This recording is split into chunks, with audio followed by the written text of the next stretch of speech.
Victoria Sprung here, and I'm going to show you exactly how I took this photo in about 2 minutes. First of all, you need to kill some of the ambient light in the room so that you can have a dark background for the light trails to show up against, and so that your subjects are visible instead of having it sort of all blur together.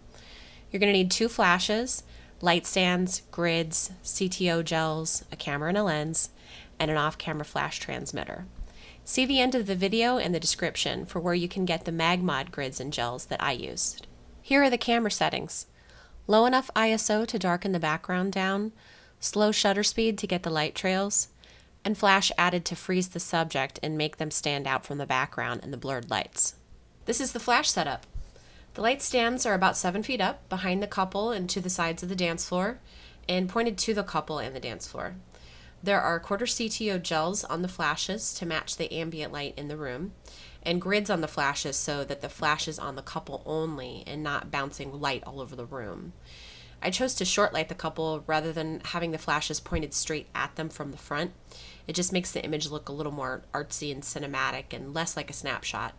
Check out this super amazing diagram to see it from the photographer's point of view.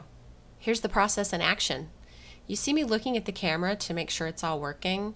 This is because I have a second photographer there to back me up and get the more safe, evenly lit shots. While you're shooting, move your camera during exposure. You can experiment with how to move it based on where the light trails end up and what shapes you want and adjust accordingly.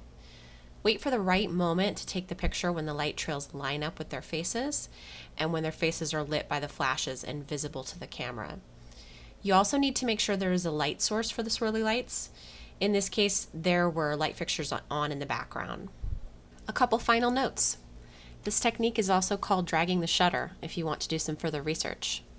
I didn't use rear curtain sync on my flashes, but you can also use that for a better chance of not having the swirly lights overlap on the subject's faces.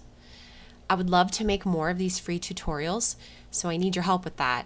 Please subscribe to my channel and make sure to share this video with other people who might like it.